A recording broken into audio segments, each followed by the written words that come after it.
Hello and salam alaikum. Welcome to the Radiant Woman podcast by Nisaba. My name is Sakina Alao and I will be your host for this brand new podcast that is basically an extension of Nisaba, which started off as a modest apparel company in 2018. The purpose of this podcast is to encourage women all over the world to lead radiant lives. That is, to live purposefully and intentionally with the overarching goal of getting the very best of this life and the hereafter. I aim to do this by inspiring faith, growth, authenticity, and joy. In this podcast, we will talk about all aspects of our lives, from our spirituality to our careers, businesses, family, finances, and even our hobbies. We will share with each other, we will draw out lessons, we would reflect, dream, laugh, cry, learn, and most of all, we would grow bi'ithnillah. That being said, I'm very excited to bring on our very first guest on this podcast, Ms. Lateefah Oyefeso. She's a finance professional and we'll be talking about what it takes to build wealth the halal way. I do hope it's beneficial for everyone listening and for me myself. So without much ado, Bismillah. Alrighty. Assalamu alaikum. Welcome to, I don't have a name for my podcast actually. So that's something exciting. This is actually the very first podcast that I intend to put out to the world. So I've been recording like on my own board. I'm actually just going to start putting out my podcast. So like, my very, very first guest. And oh my God, that's exciting. Yes.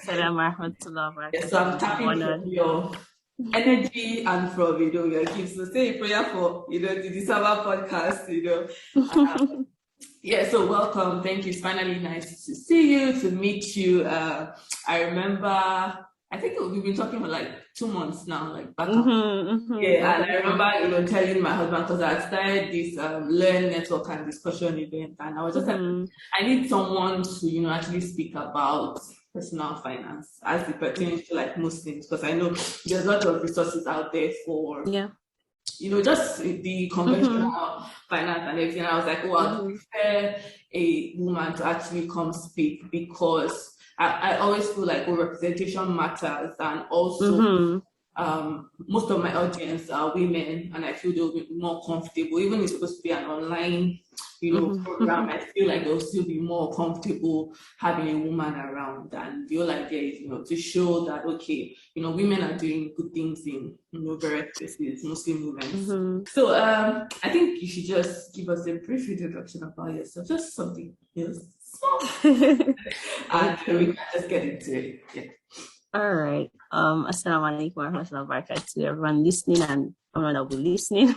Yeah. My name is Lateefah Oyefeso. I like to add Adetoro because that's my husband's name as well.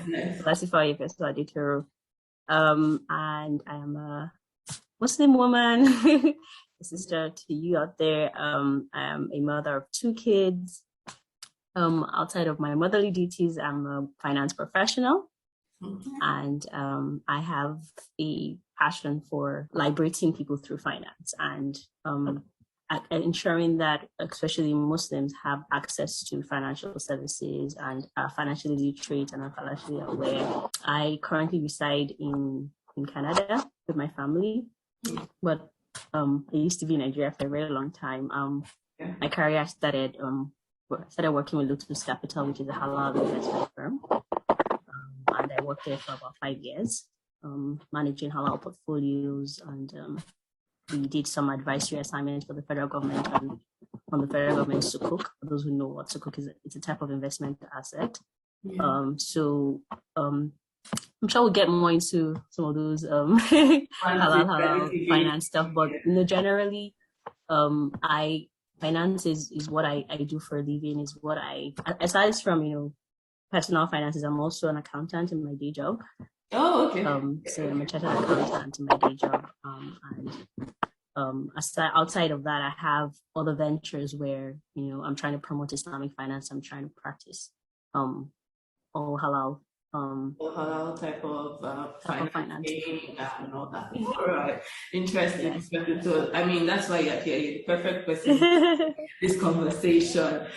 So let's move along. So my next question I'm going to ask is, With Muslims, and I'll count myself, because money mindset. I think in our very first conversation when I was talking to you, I was like, oh, mindset is a very big thing. And I know for me as a person growing up, I used to think it's not like I don't like people that have money, but I always used to, because I think because of Nigeria as well, you know how politicians, when they get to power, they'll steal money. And they won't do. So I had this mindset. It took me a while to actually realize that I had that mindset of when you have money changes your attitude. Money changes you as a person. So I wouldn't say money is evil, but I just felt like money was the way that once you have money, you become like another person entirely. You might be a good person in quotes. So that was like a limiting belief that I had. That was a mindset that I had, and I think really affected me for a long while. And I don't even think I'm totally off it, but it's still, but now I can see it, I've recognized it, and I know that, okay, this is one of the fear that I have. So I would say for Muslims, and there's so many other issues that you hear around, different things like, oh, maybe we are just working for, I just want to live my life, to attain Jannah, which everybody wants. But, different mindsets around different things. So my question would be, what do you think are some of the myths or fears around money that we have as an ummah? I mean, that's a very important question you just asked. And I think in one way or the other, as like I said, I went through my own journey too. And obviously you come from that perspective of no dunya, like I don't want anything. I don't basically like, oh, I don't want to be too excessively in love with money. I don't want to be excessively in love with the world because I'm going to die any moment. There's that, spiritual journey where like, you're going to die anyways. That feeling, why should I even strive? Why should I even bother?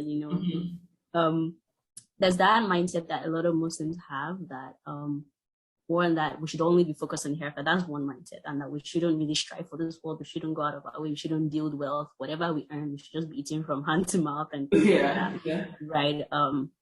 Which is obviously because we don't really understand balance, right? And that's because we don't really understand the balance that Allah subhanahu wa ta'ala wants us to achieve in this world. Like there's this ustad, she said, Yasmin Mujahid, she would say that, being in this world without, be in the world, but don't let the world enter into your heart. Also, she explained it, like it's like being like being on the ocean, but then not allowing the ocean enter into the boat. I'm sorry, not allowing the water enter into the boat, right? She's like, you can be in the world and not like be drowned in the world, right? And I think that's where Muslims is like, money is a, how do I explain it now? So I'm just talking about one myth now, which is where we're thinking about, I don't have to love this world, it's just about the hereafter, right? Hereafter, right. Money is a tool in the world, right? It's a tool in the world Allah has given us to worship Him and to to go about our daily lives and to to fulfill our responsibilities, right? This is not the main purpose of this world. It is not an end. It is a means that Allah subhanahu wa ta'ala has given. Just the way He has given us our health, it is a means, right? Just the way He has given us nature, it is a means. Allah subhanahu wa ta'ala said, وَأَنزَلْنَا الْحَدِيدَ, like, sorry, I'm saying, we send down iron for you, right? We send down these things, these resources are for you to do things, okay? It's not for you to love it and just be watching it and just be, acquiring it for the sake of it. It's for you to be able to, money is a resource. That's what I would say that. And we need to think of it that way, that, okay, this resource that I have, what am I using it for? So I think it's a tool, just the way the knowledge we have is a tool, the health we have is a tool. Like it's a resource, it's a tool that Allah subhanahu wa ta'ala is, whoever He gives. But the question is, we don't know who He has destined He will give. So ours is to make effort, and the result is with Allah. Another mindset that I think a lot of Muslims have is, that mindset of, I don't know the future. I should be content with what I have and I shouldn't plan. Like that mindset of why should I plan too much towards the future, because Allah is the only one that knows what's going to happen. Why should I stress? Why should I, and that comes in the context of financial planning and saving and things like that, right? Because it's only Allah that knows the future. Why should I be planning for one retirement? I don't know whether I will see. But I think that we go back to the basic principle of tying your camel. And I think that's the most fundamental. One of the most hadith that we refer back to is that you just have to do your part. And Allah would only ask you what you knew about and what the limits of your knowledge. That's what Allah subhanahu wa ta'ala will ask you.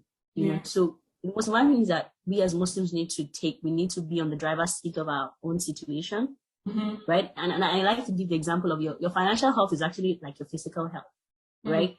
Yeah. A lot of us would, live our lives not worrying about our physical health. Like, will die, no, right? But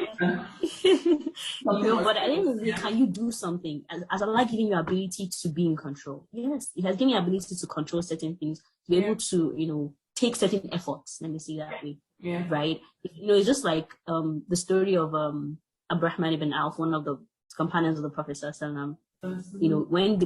When the Muslims came from Mecca to Medina, okay, the Prophet Sallallahu paired them. They were paired with the Medina residents, the Ansars. They call them the Ansars, right? Yeah. That okay, they were paired and they were supposed to. The Ansars were helping them. They gave them accommodation. They gave them.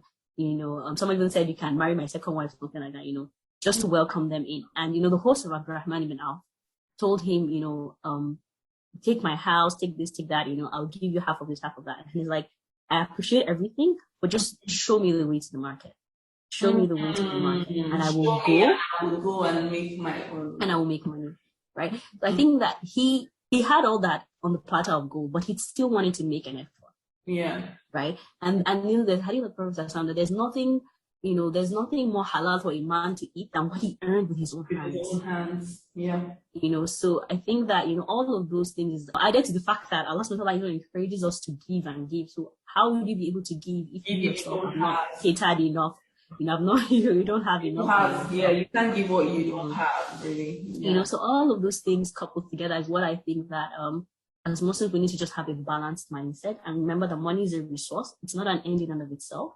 Yeah. There's no point for saving's sake or for having money's sake and just be admiring it in your bank account. Yeah. There needs to be an intention. Why am I doing this? And once you set that intention right, even that you get rewarded for it, right? Like once you set that intention, well, why am I trying to get my finances right? To make sure that my family is provided for, or to make sure that I'm fulfilling my responsibilities, make sure that I'm able to, spend in the community. To make sure that I'm able to leave something behind for my children. What is the intention? And I think that's where we need to start from as an ummah. What is our intent? No. Absolutely. Thank you for sharing this. So I think we can move on to, I know in our discussion, we were talking about some pillars of building wealth. So what are the key pillars to building wealth? And especially how it pertains to us as Muslims. What are some of the rules that we need to be conscious about? Okay. All right, inshallah.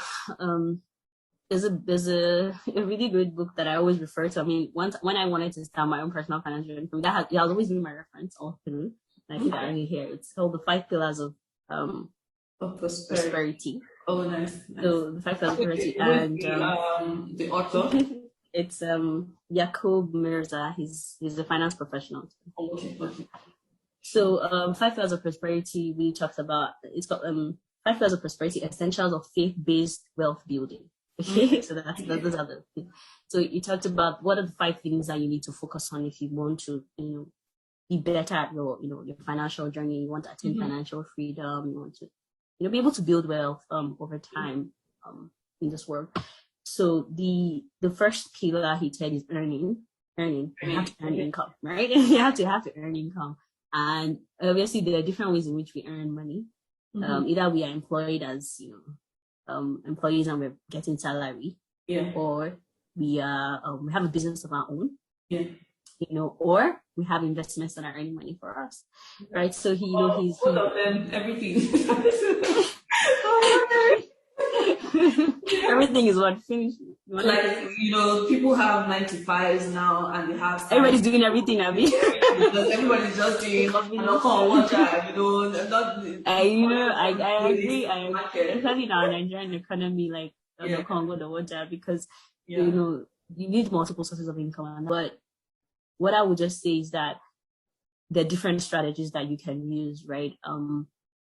Either you're trying to, one, I'll say invest in yourself so that you can improve your earning capabilities, right? Because at the end of the day, your earning first relies on you first, right? Before you can even begin to invest, then you have to earn something. You have to have something saved up that you can invest, right? So the first thing is improve your earning capability, whether it's by investing in yourself, you're going back to school to study, you're getting a skill, upskilling, you get it. Like, you need to, improve your earning capability, because that's the first step. Something has to come in for you to even begin to talk about this financial journey, So I think that's very key for me when it comes to earning. Invest in yourself. Now I'm thinking from an employee's perspective now, right? And even from a business owner's perspective, invest in yourself. And then from a business owner's perspective, be creative, right? Be creative. Look at solving real problems, and that is when you can actually make a lot of money. In terms of earnings, one of the things that the man talks about, he talks about is just the fact that when we're thinking about earning, obviously our earning has to be halal. Make sure that you're getting a halal job, a job that is not, obviously you're not drug dealing or something like that. So those things, some of those basic tenets are some of the things that we're guided with when it comes to earning, our daily bread and our daily income, is that we need to, I would say that, look at how to upskill so that you can improve your earnings. That is very, very important. Don't just say, okay, I'm getting, 100K every month, I'm okay. If you can get more, do better. Why not? If you can do better for yourself, go upskill, do something that would increase your earning capabilities. Is it an exam you need to write? Is it a new job you need to get? You need to further your education or something, like upskill and you have to take a course or something. Yeah. Do you get what I mean? Like, or is there a skill that you have not, if you're an employee and you have some other skill and you turn that into a money generating, avenue, right? Is there something else you can do? You write an ebook, and like there's just so many ways, especially in this social media age, right, that you can improve your earning capability, right? So don't be relaxed.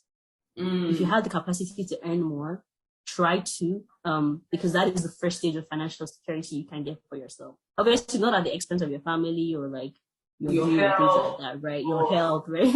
But if you do have things that are not as stressful, and aside your daily job that you can do to bring in more income, the better for you, right? I think that's earning is the first pillar. It's the first pillar. Definitely. Because I just wanted to just touch on something. So you mentioned about so the very first thing I wanted to just talk about was how you said, is there another skill that you can use to earn income outside of your job? So recently, I came across the concept of entrepreneurs, and even you might have other skills that you can bring into your place of work, and you can push it to your employer, and you can do like your own project. So it's almost like you're working on your business, but it's adds value to the company, but it's also something that you are doing for yourself. And there are lots of entrepreneurs as well, but I guess they don't get a lot of attention. But it's something that we should also try to, especially for people that are very skeptical about running their own business. They don't necessarily go through that stress. Not everybody wants to be an entrepreneur. Exactly. But if you're the kind of person that usually has lots of ideas, and it still falls within the umbrella of where you're currently working, or, you can suggest it to your supervisor or whoever it is that, has to approve it, and you can have it as your own project. So you're doing it's purposeful for you, but you can use it to negotiate a higher raise. You're able to prove that, it's going to add to the bottom line of the company or something. So, aside that, the next pillar, maybe you can quickly go into the next pillar, is that we have to save. So after you earn, save, because they say that it's not how much you make, it's how much you keep. Okay?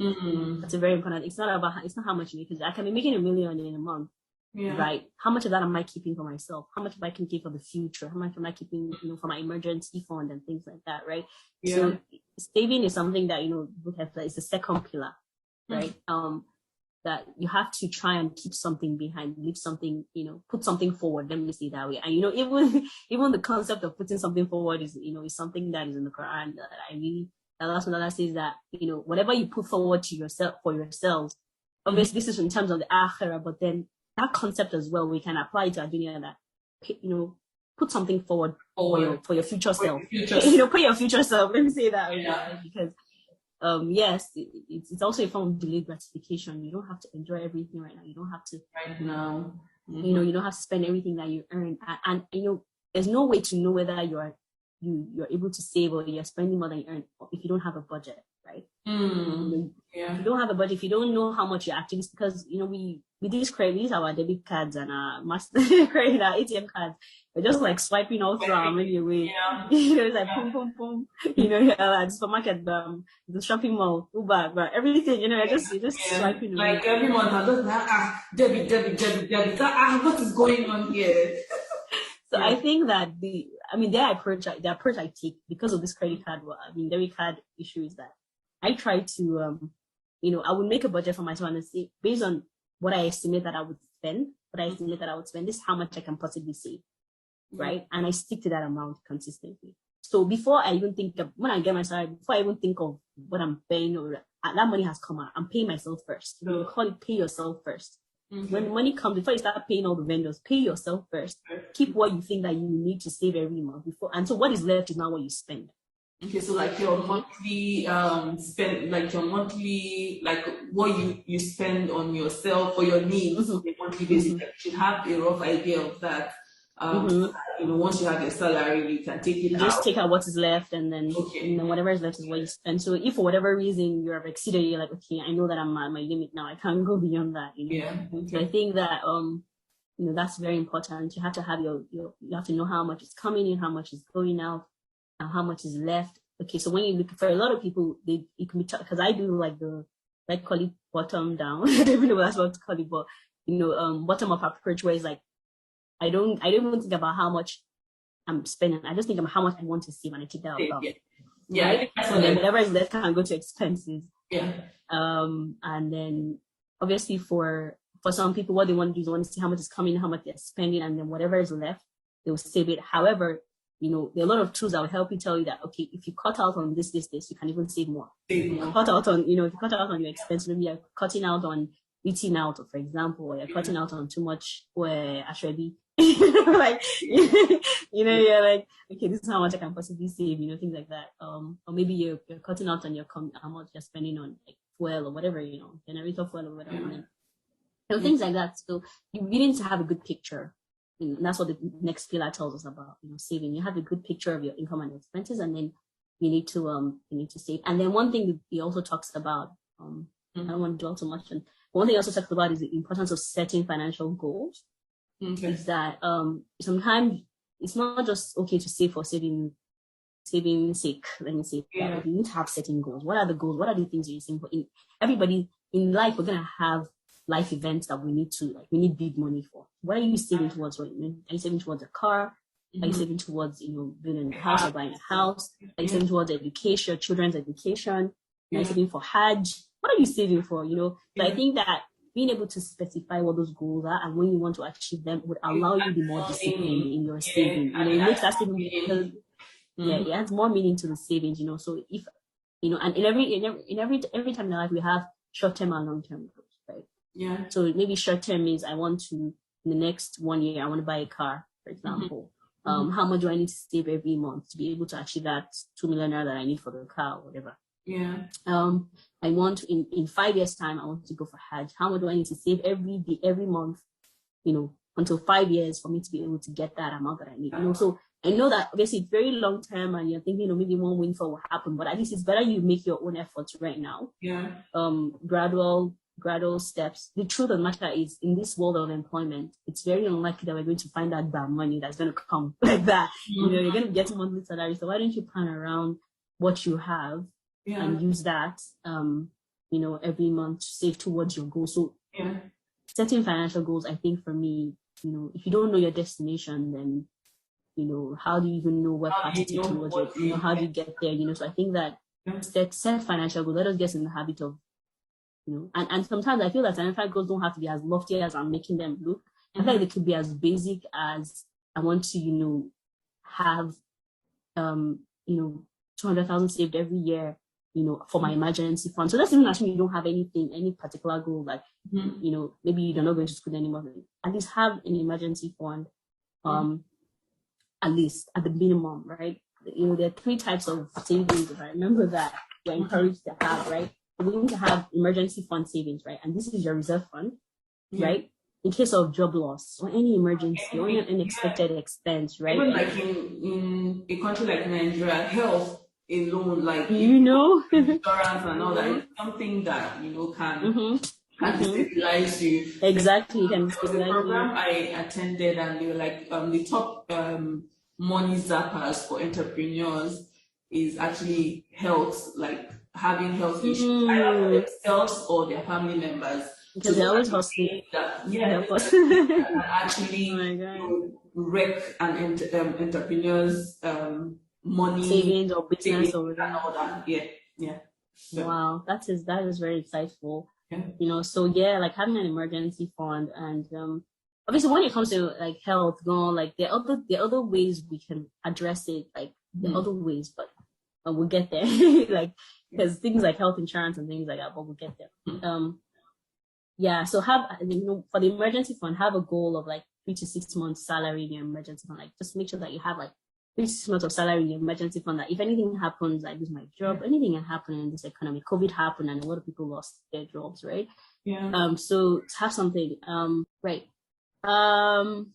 Where else? Pillar number 3, let's go quick. So pillar number 3 is investing, because after you save, you need to invest. So investing, the essence of investing is being able to let your money work for you, because a lot of us are in love with acquiring money in the bank and just watching that money sitting down in the bank. We just get some sort of comfort from this, but the reality is that there's inflation in the economy. Things are getting more and more expensive every day. If you just keep your money there, it's literally losing value, because what you could buy 1,000 naira 3 years ago in Nigeria, 3 years. You can't buy it anymore. Last month. You're right. It's like that. So I'll say that investing is a pillar, and the concept of investing is really just allowing your money work for you, putting your money in assets that would grow, that would keep value, that would appreciate, so that in 4 or 5 years time you can come back to it. And a lot of us are familiar with land in Nigeria, like if I buy land to appreciate, but there are many other like assets like stocks, like sukuk, like gold. There are a lot of even sometimes you can invest in your friend's business, so things like that. So the essence is, don't just have money sitting down.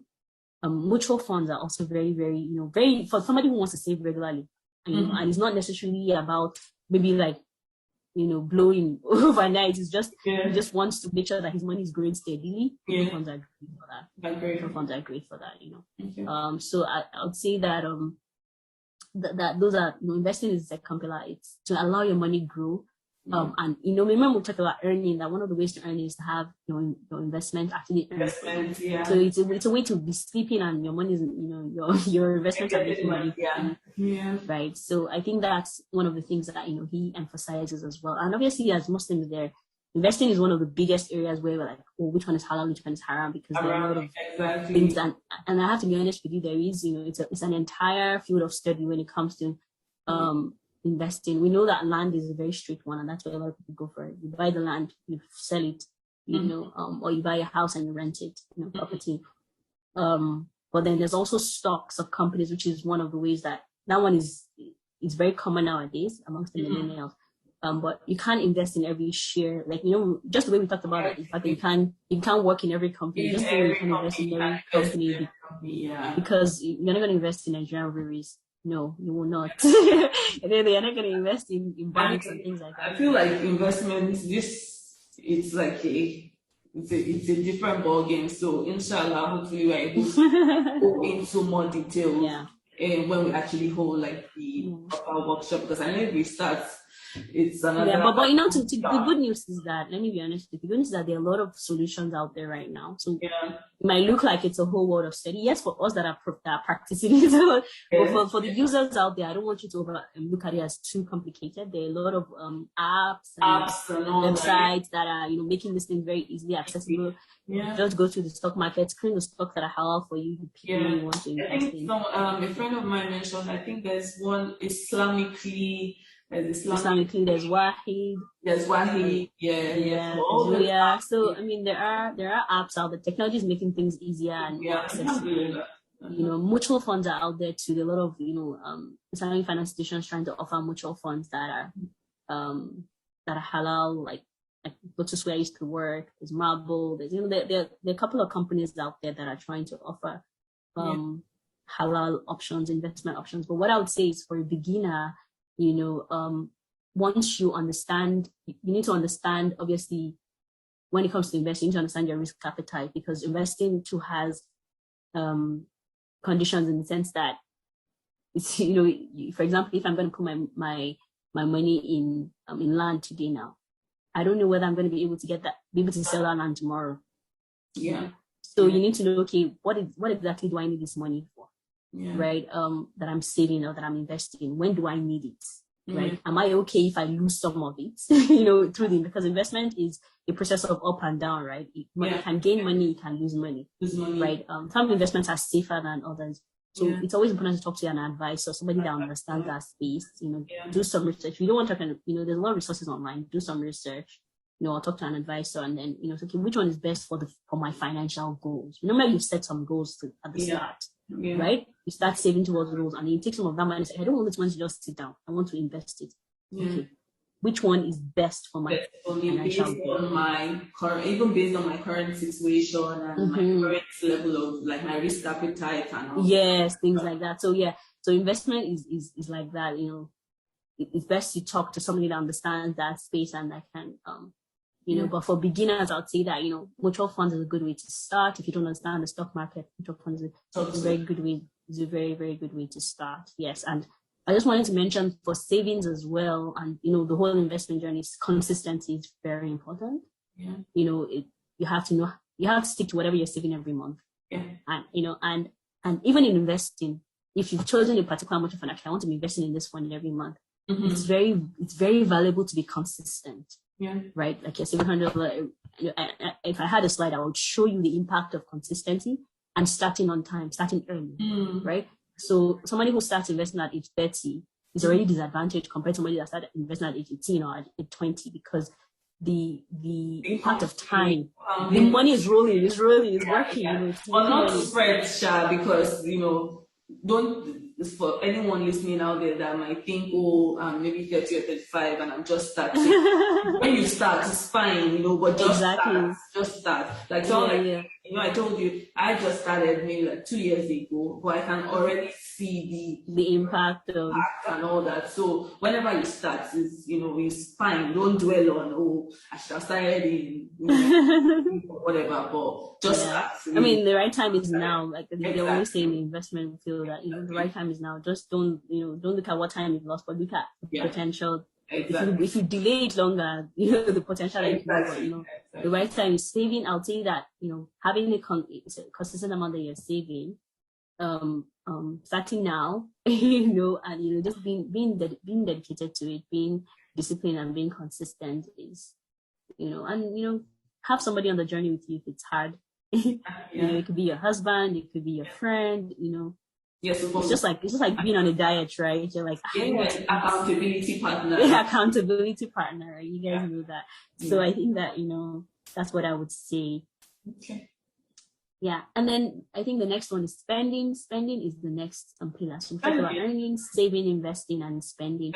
Spending is obviously spending is kind of related to savings, but the reason why he takes out spending here is because he highlights certain major spending events in our lives, right? Whether it's saving for your marriage, whether it's saving for education, whether it's there'll be big spendings in your life, and he tried to explain in that how can you achieve, being able to afford those things. Okay. Being able to afford those things is about planning, right? In your daily spending, he talked about being disciplined and avoiding impulsive spending, and you go into the shop, you just buy this one, just buy that one, and he said that one of the things that is important to be able to help you control your spending is to always think twice about whatever you're buying, and don't be in haste to make decisions, buying decisions. Consult people, ask questions. Maybe you could get this thing for cheaper. maybe he gets it at a discount, you know, like. I'm a bargain finder.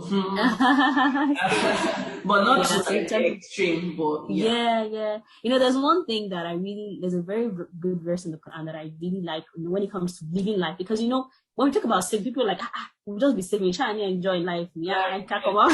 Like, you know, so I think that there's a particular verse in the Quran for me that is a very important guide. Last one, Allah says that those who spend, I'm trying to remember the Arabic people, it's in Surah Al-Quran. And it's a description of like the ibad, like the worship, the ibad rahman. That's what the description is. And that's Allah talks about their qualities, that they are those who lam tusrifu wa lam yakturu, like they are not excessive when they spend, and they are also not miserly, like, right? Wakana bayna dhalika qawm, like they maintain the balance in between these two, like they're not extreme, they're not like wasteful, and they're not wasteful. Do you get what I mean? Like, and that's actually a description of people of Jannah. SubhanAllah, like, think about it, like, like, this is a description of the Quran. If you think about it, like, that's what I'm saying, is that we have to be people, like, as Muslims, we have people of balance, right? Right? We're not wasteful, right? At the same time, we're not miserly. You know, we have to maintain a balance, right? When we are spending, when we're thinking about this whole idea of, okay, I want to enjoy life, I want to spend, I want to, you know, do a big wedding, I want to do whatever. And like, obviously being miserly is based on your capacity, right? And being wasteful is based on your capacity. And you know yourself when you're being wasteful. But as Muslims, we're not acquiring wealth to just be loud, to just be like, you know, to spend excessively. And at the same time, we're not going to be miserly because we want to save. Yeah. You get what I mean? Yeah. We're not going to be miserly because we want to save. And that really takes me to the last pillar, which is giving. Right? And you'll be surprised that even the likes of people that are not faith-based, like the Bill Gates and the rest, they have foundations that are giving. Yeah. You know, and if one thing that has really baffled me, like through my Quran journey, is just realizing how much Allah talks about giving. I can't fathom it. Like how much Allah talks about, like, you know, those who give, and those who give, Allah will reward them, and Allah will give them back, and Allah will give them double, and, you know, like, and I'm just like, subhanAllah, it for me, it's mind blowing, and I think that that's where that balance comes in, even in the process of saving and investing and trying to keep something for yourself. Don't forget that, you know, Allah subhanahu wa ta'ala wants us to maintain balance. Allah wants us to be people of balance. Don't be miserly, give, you know, and obviously the first giving is to your family, it's to the people around you. Don't forget that giving starts from home. Charity begins at home, like the teachers, right? Yeah. So spend on your family. Make sure they're comfortable. Make sure they're okay. Obviously, not in a how do you say it? In a wasteful manner. Yeah. Because Allah teaches us not to be wasteful. Because the wasteful people are the brothers of Shaitan, according to the Quran, right? So I've talked about giving, right? So giving, obviously, under giving, we have zakah as a pillar for us as believers, that we have to try and give zakah. Allah subhanahu wa ta'ala wants us. One of the intentions which you have, well, I want to acquire this wealth in a halal way. I want to be able to give zakah. I want to be able to, and even beyond zakah, I want to, you know, give sadaqah. I want to help people. I want to, you know, liberate people and things like that, right? And think of that as it's an investment as well for yourself, for the akhirah, and even just for the akhirah, even for this world. SubhanAllah, like I think about sometimes when I read the oh my god, when I read certain verses in the Quran that talk about giving. You know, there's a particular one that just moves me to tears, you know. Permit me to recite it in Arabic. Please. That Allah says that in tuqridullaha qardan hasanan fayudaifahu lahu wa lahu ajrun azim. Like Allah says that, like, if you give Allah a loan, like if you just give Allah a loan, Allah subhanahu wa ta'ala will reward it, will give you back, and He'll return it to you in manifold, right? And the way the verse ends is Wallahu shakurun halim, that Allah is shakur. What does that mean? Allah is appreciative. I know you say shukran. Allah appreciates it. Like I can't even, like, when I think about it, it's so deep. You know, and I think that for us as Muslims, that should be for us a big motivation. Like, oh Allah, as I'm earning this money, I want to give some of it. I want to save some of it, you know, for the future and for my family and for my affairs, right? But I also want to give some of it because this is an investment. I know that you give it back to me. Yeah. And I'll just wrap up with this, without dwelling too much, a particular story of one Ustaz. He was talking about his own story about giving, and he used to say that he worked as a he's a doctor, you know, in the abroad, and he's making a lot of money. And his wife was working with him as an assistant. Okay. And he's like, every time I paid her salary, I would notice that, you know, she would go and buy me like lovely clothes, shoes, expensive wristwatches and things like that. I'm like, I don't understand. I'm the one paying you salary right now. And he's like, don't you think that I want to increase her salary? Don't you think that I will be you even be like, I'm getting it back now. I know that. So like, apart from that, he will be shy that this girl that I am giving money, I mean, like, I'll be shy not to increase her money because she's spending that money on me. You know, so he was like, you know, I mean, and so Allah is the best of examples, but imagine the side of Allah has given you this risk, and you take it out of them and say, Allah, I'm spending this for you. How much more do you think Allah is going to give you back to you? You know, but I think that as a Muslim, we need to have that balanced worldview, and especially I think back home we really need to think about our giving in a more constructive, in a more, let's say, professional way, because, you know, we're very used to giving 15 naira, 100 naira, and the rest. Yeah. Which works, but at the end of the day, think of yourself as a professional. Think of yourself, how much of my, just the way I'm taking out money for my savings, how much of my budget is for charity? For charity. Ask yourself, you know, have a budget for your charity, for your, you know, if you already reached the nisab for zakat, how much, you know, am I giving out? How much am I, you know, like, you don't have to be a Dangote to give, and, you know, like, you get what I mean? So I think that when you go through that whole journey, it's a revolving journey. And I really like the way he ends with giving, because I feel that giving increases your earning. You know, like, it comes back. It's a revolving circle, right? So you earn, you save, you invest, and then you're also cognizant of how you spend, you know, in a very balanced way, and then you're also giving, and that way you're building and you're acquiring, you know, that financial freedom that you really want. Yes.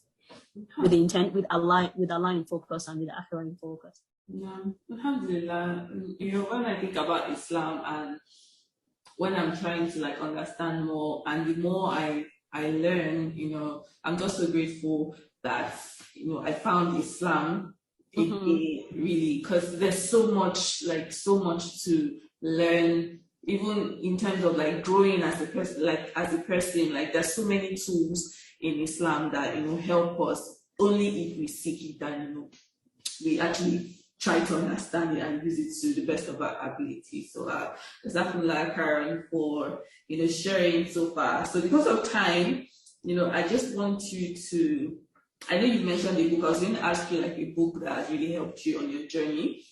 But I think I'll just ask if there are any other resources that has helped you on your journey and can help, you know, people out there. Yeah, like I said, I'm still on that journey as well, you know, of trying to put my finances right and trying to like it's like a treadmill. You're just continuously going, right? But I think that one of the resources that has helped me, as you know, as a Muslim, is one website called Islamic Finance Guru. They're based in the UK. Islamic Finance Guru. It's Guru, yeah. They're very, you know, very personal finance focused. Very, very personal finance. They talk about how you can, you know, improve your financial situation. And what are the opportunities out there to make, you know, for investing, and, you know, they have all sorts of things. So I think that I found their resources very useful. They have lots of videos on YouTube. Besides like maybe books and things like that, is tools, right? So I'd say that try to get tools that can help you budget, you know, all those apps, you know, like try to make sure that you're on top of things, you know. I have a template that I use, but it's in Excel, but I know there are other apps out there. I think there's one called Mint, you know, and so there are other apps out there that help you, like, you know, with your budgeting, and even with like tracking your investments and things like that. So use the tools that are out there. There are a lot of them, to help you put things in order. Because for me, it's very easy to talk, but the doing, you know, where the work is, right? So look for things that will make it easy for you in terms of tools. That's what I would say. Yeah, and then when it comes to investing, I'd always say that speak to an expert, or do some research. Even experts or more knowledgeable people speak to other knowledgeable people. And you know that's what. Because someone might have better strengths in one thing or another. So currently, I'm reading this book. I actually saw it in traffic, The Psychology of Nice. And I'm Nice. like, now let me just read it and everything. And he was talking about, I'm just on the second chapter. Nice. The author, Morgan Housel, he was like, there is an element of luck and risk in investing or building wealth. And of course, for me, it took me back to Allah. So let me just read what he wrote, the very first, so that it's like luck and risk are siblings. They are both the reality that every outcome in life is guided by forces other than individual effort. So for me, can you imagine? Allah controls. You'll say man plans, but Allah is the best of planners. He knows everything. So for someone that doesn't even believe in God, they would say maybe is it the universe or something of the universe? But for me, it's like, Allah controls. But what it also brought me back to is tie your calm now. Even though there's an element of luck and risk, that okay, you can actually invest in this thing and it goes bust and it doesn't, appreciate or whatever. But you can also invest and it actually, appreciates and appreciates. Yeah. Your own job is to actually position yourself, regardless of the fact that it might go either ways. But position yourself at least. So if like a stock market, fine, we know that stocks can be risky. You might invest in something, and so like in 2017, I invested in some stocks, and till today, those stocks are still down. I'm like, hey God, do you understand? So it might go down, but at least I put myself in that. You made an effort. Better than me not even being in that space at all, because who knows, tomorrow now it can, it might go up and all that. But the whole idea is, even though investing or building wealth, there's an element of luck. It's not by your own effort. I hope that's there's an element of baraka. Let me say that. Exactly. I remember. I think in everything, it's just like I was having a discussion with one of my friends, and she was telling me, I was trying to get her to start a business because she's really good at making snacks and trying to have that catering, start small child business. So, I was trying to really encourage her. We're in this abroad together. Yeah. And obviously she was not sure. Obviously all that imposter syndrome. I'm like, are you sure I can do it? Kind of thing. And I think for that day I told her something, but she was one that was not telling me recently that, but I told her. She was like, you told me then that if you don't, if you're saying, oh, Allah bless me, like, what do you want Allah to bless exactly? Yes, exactly. What have you put forward for Allah to bless? He's like, I think like, what exactly do if you're saying, oh, Allah provide for me, what effort have you made that you want Allah to bless so that provision will just boom? You know what I mean? Like, sometimes we just assume that we'll sit in our rooms and we will get, some alert in our account. And I think that, like, just like you said, I really like the idea of being there, being present, positioning yourself so that if the opportunity comes, you are one of those who benefit from it. So, and obviously, I think that when it brings us back to that whole idea of consistency, because I think what happens is some of us invest in one thing and then we're like, okay, I'm just going to wait for this one. Let me see what happens, right? I think that instead of waiting to invest 5 million in one thing, why don't you start with 50,000 every month? Why don't you start with, like, gradually, find something, like 10,000, 2,000, whatever it is, like, that consistency, is not about the big amount and looking for something bam to invest. Like, why don't you look for things that you can, invest gradually, and watch it grow, and that consistency will help you over time, and once you understand the market, you can now begin to like take big chunks of money and like, throw it at it, right? So it's a learning journey as well. I would say, nobody knows it overnight, nobody learns it overnight, but the more you immerse yourself in it, the more you test the waters, the more comfortable you get, with it, right? So thank you so much for dropping that. I've had such an interesting, I've had a great time, really, and I have to. Thank you so much for honoring my request to come. So I think it's the very last question, very last question. So for me, one of my whys, one of my, vision, my big picture is actually seeing women, live intentionally, purposefully, and it's been on my radar for, especially since I had children, you just more, because again, you can't give what you do not have. You don't have. And then I just feel like if people live more intentionally, it gets better for the next generation and all that. That ripple effect is there. So, I just wanted to ask, what does living intentionally or purposefully mean to you? Mm-hmm. Okay. Are we talking from a financial perspective? Or are we talking from life? Oh, that's not from yeah. Okay. Right. I mean, I like the question, and I really appreciate it. I think that from the get-go, I've always been the kind of person who wants to live an impactful life, and that also kind of spurred me into this finance journey where I was like, I really want to make an impact. I think living intentionally is, from a woman's perspective, right? If I think about it, is being able to know what your legacy is. Being able to know, okay, what exactly am I working for every day that I wake up on? What do I want to leave behind? And what do I want to be remembered for when I'm not here, right? For me, I think that's what it is. Like, we can go any moment. So it's a question of when am I going to be remembered for, right? And another thing when it comes to living intentionally, because I think one thing about me is, even when I'm not working, I feel like I'm always busy because I'm always trying to think about what other way can I impact my environment? What other thing can I do? Can I, like for me, when I came to Canada, for example, for some months I was looking for a job where I'd left my job back home and I'd come here and it was a new environment. You have to start all over again and everything. Yeah. And for me, I think I started getting, I don't want to get into depressed, but I wasn't happy because I felt like I wasn't doing anything. I wasn't active. I wasn't, right. And then I decided that I was going to start volunteering. I started volunteering at a non-profit organization. And then gradually, because I'm building a new life all over again, I started thinking, what else can I do? What else can I do? After I got a job, alhamdulillah, it wasn't enough that I was just going to job every day, going to work every day, right? I thought, what else can I do? I had few family around. I had some family friends around me, some young girls. Then I started like a young girls club for them and things like that. So I think that it's assessing yourself and saying what are the blessings Allah has given me, and how can I use it to impact those around me. You're not going to be where you are forever and ever, right? Your children are not always going to be with you. For that time that they are with you, how are you impacting them?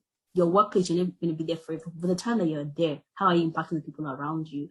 For the street that you live, how are you impacting your neighbors? So I think that for me, living intentionally is asking yourself, what benefit am I bringing to the world? No. I think for me, that's just it. That's the fundamental question that would allow you to live intentionally. What benefit am I bringing to the world? No, fantastic. Thank you for sharing. So are there any, talking about impacts, or are there any projects you're working on currently? Okay, projects.